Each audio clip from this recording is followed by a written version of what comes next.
Eu tô aqui hoje para falar um pouquinho então para vocês sobre o MDR e principalmente para poder colocar em vocês um pouquinho de vontade de conhecer mais essa técnica maravilhosa com a qual eu trabalho já há 5 anos. Bom, o objetivo do MDR num primeiro momento é poder tratar os traumas, medos, fobias, porque foi assim que a Francine Shapiro, criadora da técnica, há 30 anos atrás, esse ano então, estamos comemorando os 30 anos de MDR, foi assim que ela lá nos Estados Unidos começou, né, através dos pacientes dela com estresse pós-traumático. Mas o que eu quero trazer para vocês é um desafio. Todos nós temos medos na nossa vida. Temos medos, temos fobia de algum animal, fobia de alguma situação da nossa vida. E eu quero botar vocês a pensar. O que na vida de vocês tiveram que abrir mão por esse medo? Por exemplo, tenho medo de voar de avião. E é então por isso. O que aconteceu foi que não pude viajar nas férias com a minha família para as praias do Nordeste. Tive que abrir mão de uma viagem de negócios ou de um emprego em que eu precisaria viajar muito porque eu tenho pânico de avião.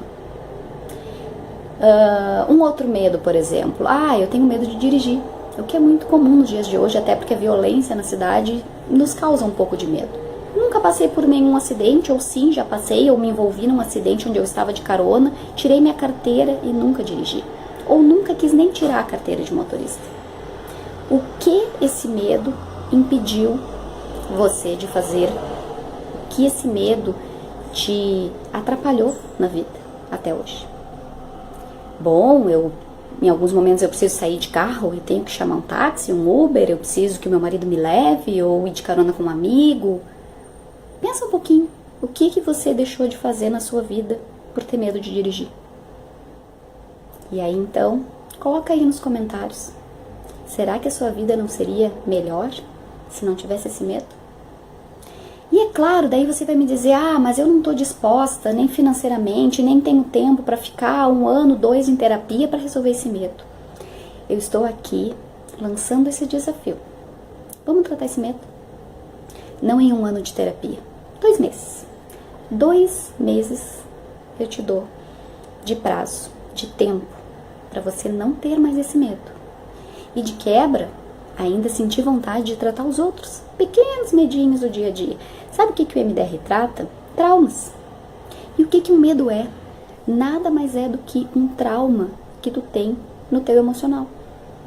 Quem tem medo de avião e nunca passou por nada que lembre a questão de estar voando, e dali a pouco a pessoa tem medo porque já experienciou, já viveu aquilo, mesmo nunca ter tido nenhum problema, voou de avião algumas vezes. E aí então ficou com medo e o medo só foi aumentando depois disso. Eu tive uma paciente que eu tratei assim. Ela voava tranquilamente a trabalho, a viagens de lazer muitas vezes, começou a sentir um medinho.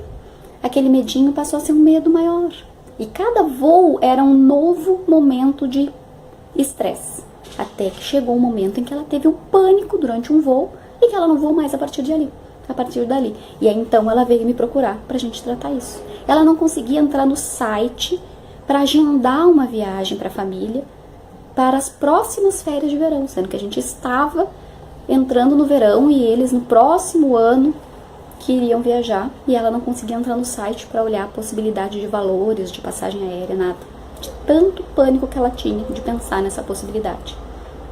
Quando a gente se tratou, e aí foram 2, 3, 4 sessões fazendo reprocessamento, que ela se deu conta que o medo dela era estar lá em cima. Por isso que eu digo, cada pessoa tem um medo. Às vezes é a decolagem, às vezes é o estar lá em cima, às vezes é a aterrissagem. Qual é o seu medo exatamente? De que momento da situação de estar no carro dirigindo tu tem medo?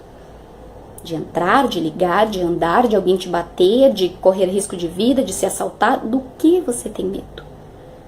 E aí a gente vai chegar no trauma que gerou o medo.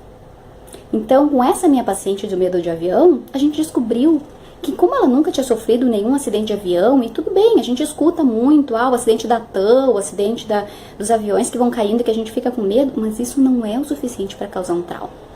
é sim o suficiente para reativar um trauma que já exista e que está lá quietinho. No caso dela, não tinha nada a ver com o avião, tinha a ver com a altura. Ela lembrava de uma situação em que a irmã mais velha havia caído de cima da árvore e quebrado o braço, quando elas eram crianças e brincavam junto no pátio de casa. Olha o link que o cérebro fez. Então, a altura é perigoso? A minha irmã, minha heroína, minha amiga, tudo pra mim, a gente estava brincando, ela caiu e quebrou o braço. Olha que perigo é a altura. E aí, no momento em que ela começou a voar, e aí ela estava lá no alto, e era o momento do pânico, do estresse, do pavor.